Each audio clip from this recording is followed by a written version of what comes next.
How to utilize thermal imaging to determine conduction rates of architectural systems.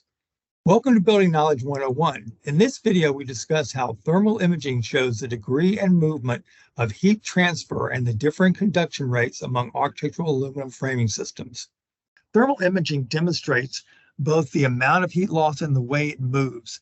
The result is potentially higher heating costs during the winter and cooling costs in the summer. Thermal imaging also demonstrates the differing rates of conduction for the frame and the glass.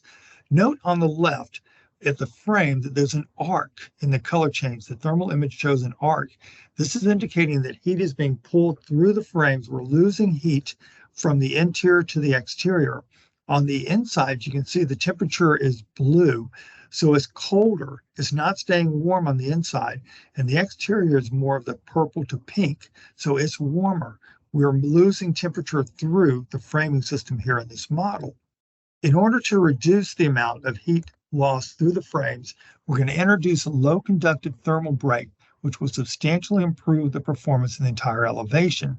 The thermal break is low conductive material that separates the exterior metal from the interior metal, interrupting the path of heat through the frames. Thermal imaging here demonstrates that heat transfer through a thermally broken frame is much closer to that of the performance of the insulated glass unit.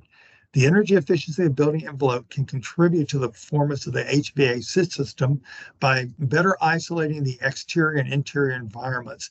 A higher performing curtain wall, for example, could allow the HVAC system to be marginally undersized because, again, you're not losing cool air during the summer to the exterior or heat through the curtain wall to the exterior during the winter, minimizing the impact on the HVAC system. That is all we have time for in this video. If you'd like to watch more of our 101 video series, subscribe to our YouTube channel, Kawneer Company, Inc.